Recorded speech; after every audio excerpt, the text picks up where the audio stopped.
Hello and welcome into Pat's Latest. I'm your host, Mike Gambardella, and we break down everything you need to know about the Patriots heading into a pivotal matchup in Tennessee against the Titans, who just fired their head coach, what that means for the matchup and for Cam Ward, the number one overall pick in the NFL.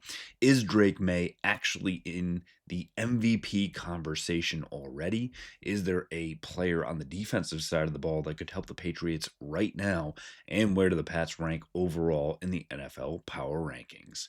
Before we get into everything, make sure you go down, subscribe for the channel, get in the comments, let us know what you think about the matchup against Tennessee. Are the Patriots truly for real? 4-2 AFC East leaders right now on this date.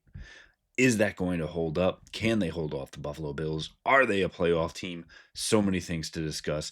Make sure you get in the comments. Let us know your questions. We'll answer them right here on the channel. And make sure you give us that like. And after this one, go back and check out all of our old episodes so you know exactly what's going on with your New England Patriots. We start with Cam Ward and the Tennessee Titans, who made the decision to fire Callahan as their head coach. And for me, it was the obvious move. They kind of had their hands tied. If you didn't win that game last week, you couldn't go into the game with Callahan going up against Mike Vrabel, the coach they decided to fire and move on and try something new, and then lose to him and then fire Callahan right after that. So you kind of saw the writing on the wall. And again, it hasn't been great for former number one overall picks and first year head coaches, whether it be Urban Meyer, Callahan, many others who have just not been able to get it done. Frank Reich with Bryce Young, another one. Uh, and again, it's Cam Ward going into a tough situation, but you're banking on a player's talent at the end of the day. The new head coach, Mike McCoy, who had his start with the Los Angeles Chargers, was asked about what you could see differently from Cam Ward and the rest of the offense. And his answer was players, not plays. He said that you have to guide the direction a team takes, which is why the offense will be guided by a couple of simple questions that center on the quarterback. So again, everything going to be wrapped around Cam Ward, at least optically to start. He said, what does Cam do best? And what do we do best as an offense? We have to look at our scheme and what we are doing, and it is going to change from week to week. Now, that is very much the coach answer because you want to empower Cam Ward as the number one overall pick. The long and the short of it is they are going to rely on Tony Pollard and Tajay Spears in the running back room more than anything else.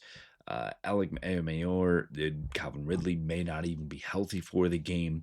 There's not a ton of wide receiving options for the Tennessee Titans. And if you look at Chigo Okonkwo, Gunnar Helm, the tight ends, some talented guys there, but can you scheme enough to get them involved? There's going to be new wrinkles that the Patriots will have to worry about, but it looks like a good scenario where the Patriots could actually go 3 for 3 in a 3-game road trip that wraps up in Tennessee on Sunday. What that means is Drake Maye now in the actual MVP debate? Now, if you're going strictly numbers, Baker Mayfield would actually be the leader in the clubhouse to become the MVP for this season. But in actuality, Drake May's numbers should actually have him right there. And it's been a hot topic around social media and the NFL media pundits as well. For me, it's far too early to say 6 weeks into the season who's going to be the MVP.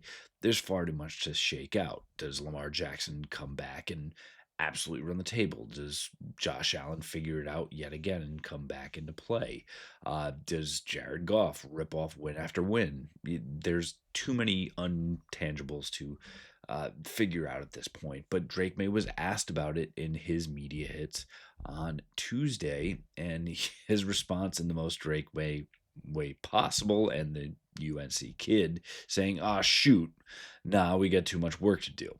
And that's exactly right. He said, I think that there's a long That's a long way away, and he's right on that regard as well. 18 weeks in the NFL season is a very, very long time. He added that getting some more wins is what I'm focused on, and that's exactly what you want to hear from a franchise quarterback, not, hey, I'm piling up stats and watch me go out and do it again next week. Additionally, he put on that stuff all comes to life when you start winning games and keep making plays. That's exactly what you want to hear out of your franchise quarterback. This is why everyone continues to heap praise on Drake Maye and pretty much say why he is an MVP candidate, because he is putting the team first. He is putting wins. He's putting everything else beside himself as he continues to rack up and just put forth ridiculous numbers. And if you're interested in some of those, please go back and check out our episode from yesterday. And the top of that episode, we rattle off some crazy ones where Drake Maye currently is right now, and you can find out why he really is in this early season MVP debate.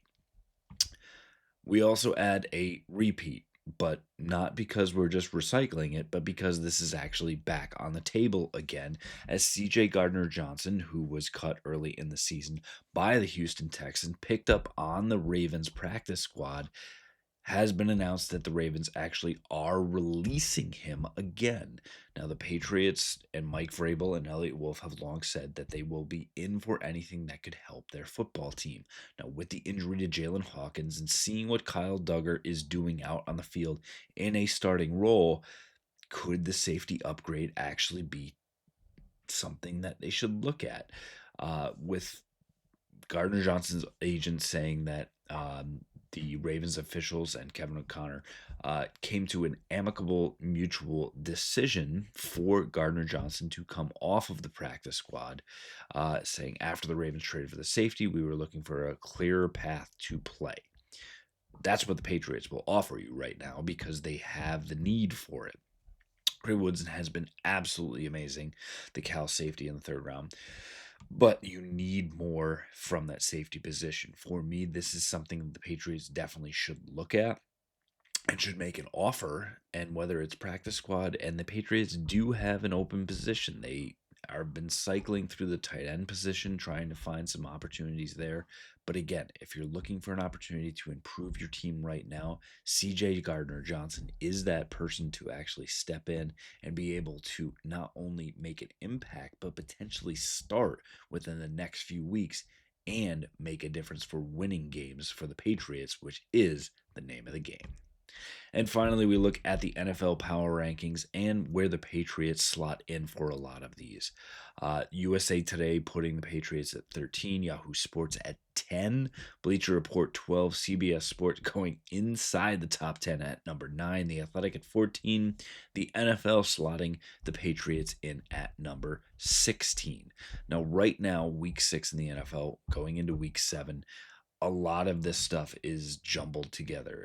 Teams are coming off, tough losses. Philadelphia, Detroit go down. Kansas City, a slow start. Buffalo, the same thing. The usual suspects are suddenly, you could say, knocked out of those top spots. If you reverse engineer these things, you look at the Jets, the Titans, the Browns, the Saints, the Dolphins, are easily at the bottom. Carolina, the Giants came off some big wins. Vegas seems to be sputtering. Arizona the same way. Cincinnati can't figure out what they're doing after Joe Burrow. Houston's been a big disappointment. Same for Dallas. The Baltimore Ravens, which should easily be in the top 5, suddenly find themselves maybe on the outside of that top 20.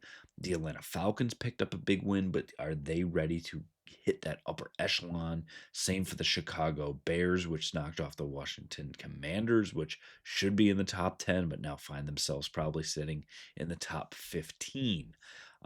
The Los Angeles Rams, Los Angeles Chargers at the start of the season looked like they should easily be top 10, but with injuries now and everything else, probably on the outside looking in. Same for the Minnesota Vikings, which are a great defensive team, but with questions around that quarterback, you can't put them inside of the top 15. The Jacksonville Jaguars have been a pleasant surprise, along with the San Francisco 49ers, who have injury concerns of their own, and the Pittsburgh Steelers, with the new experiment of Aaron Rodgers actually going well, probably challenge the Patriots for that top 10 spot. and I could go either way on saying which team should be 10 and 11.